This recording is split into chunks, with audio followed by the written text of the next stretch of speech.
la voix. Non, c'est moi la voix. Nous sommes la voix. Nous sommes tous la voix des sans-voix. Chers auditeurs, auditrices de la radio des sans-voix, bienvenue à votre émission Collectif pour la vérité.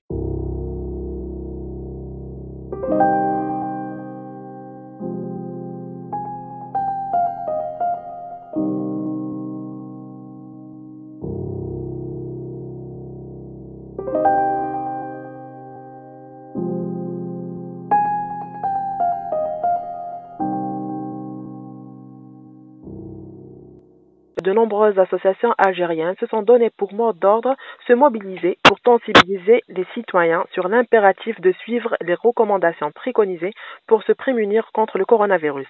Ainsi, les associations de différents horizons, sport, environnement et solidarité, entre autres, ont décidé de suspendre toutes leurs activités en cette conjoncture sanitaire difficile pour l'Algérie. Et parmi eux, l'association Éco-Vert à Mézor, qui s'est initiée aussi aux campagnes d'hygiène et de désinfection des rues et des places publiques. Ici présent avec nous, Monsieur Chérif Hachmaoui, président de l'association Éco-Vert à Mézor. Bonjour. Alors, bonjour madame, bonjour à tous les auditeurs de votre radio. Je tiens à vous remercier aussi les auditeurs de votre radio. Merci. Monsieur Hachmaoui, pourriez-vous nous parler un peu de votre association?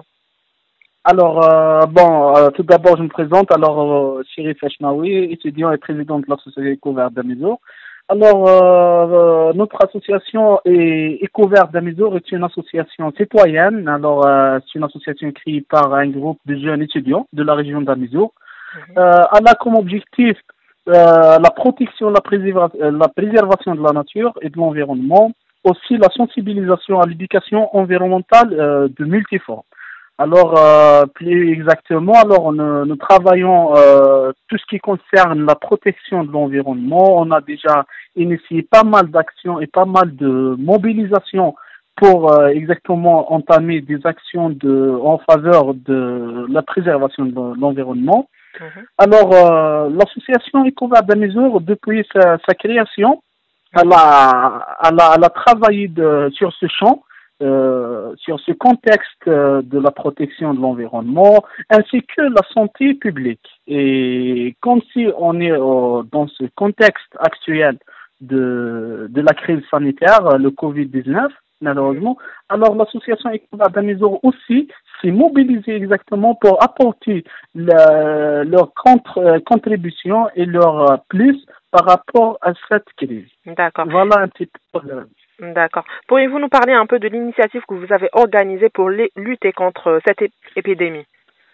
Alors, comme j'ai dit déjà, alors notre implication dans cette opération de désinfection, de nettoyage, de mobilier urbain, alors Éco-Vert s'est mobilisé et a décidé d'entamer une grande opération de nettoyage et de désinfection, ainsi qu'une grande campagne de sensibilisation, bien sûr avec la participation de la PCI d'Amézor, la protection civile, les services de sécurité ainsi que la police et la gendarmerie, qu'on tient à remercier déjà à l'occasion. Alors l'opération elle-même est une sensibilisation sur les risques de ce virus, ainsi que les mesures préventives afin d'éliminer la propagation de la pandémie à travers les artères de la ville. Alors, on a décidé de faire cette campagne à travers toutes les artères de la ville d'Amézor. Alors, on est conscient de la gravité du contexte actuel.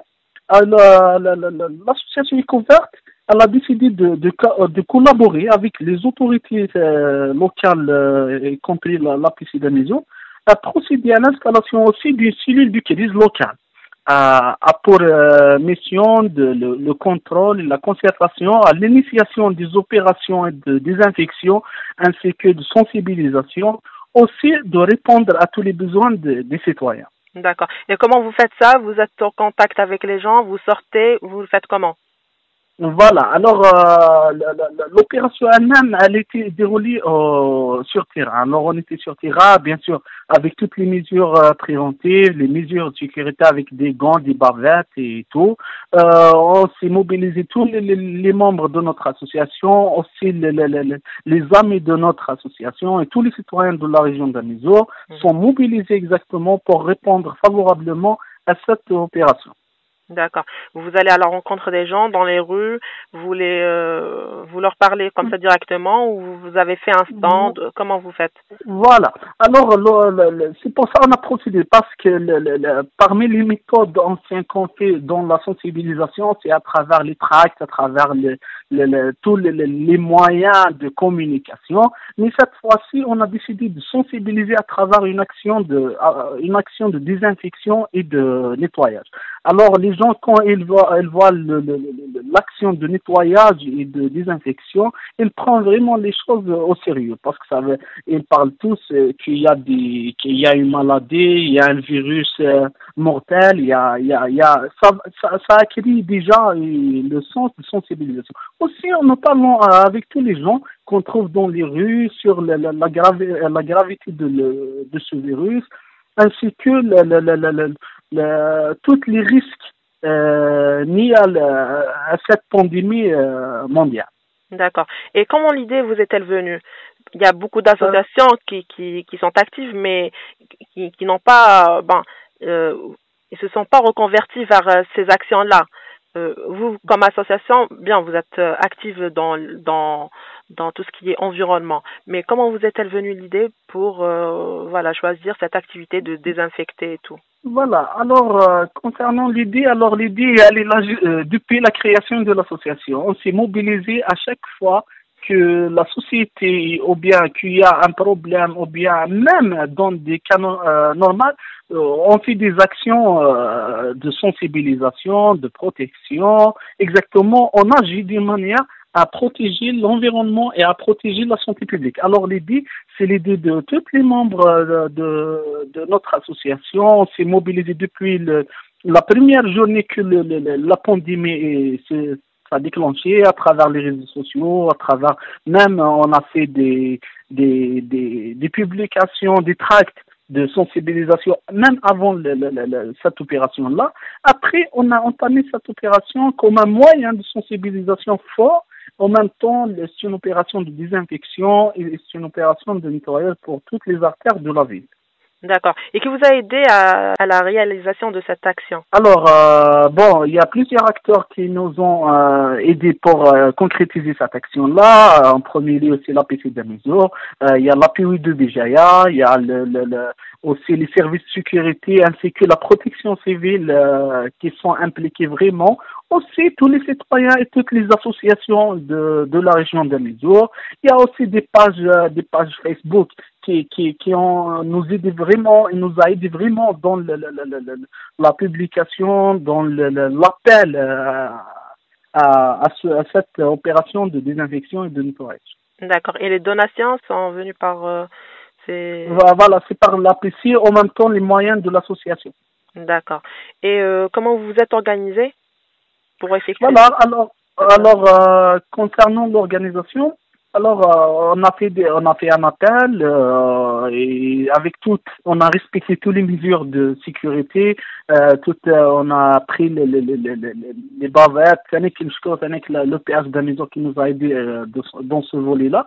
Les bavettes, les gants et tout, avec la distance sociale, avec le tout. On a été regroupé au centre de ville de Mesure. Alors, tous les membres, tous les citoyens sont mobilisés, ont été présents avec nous pour entamer l'action. D'accord. Et quel est l'impact, espériez-vous, de ces actions, de cette initiative? Voilà. Alors, l'action, comme j'allais dire, c'est une action de désinfection et de nettoyage. Aussi, l'impact le plus important, c'est la sensibilisation sur la gravité de cette pandémie-là.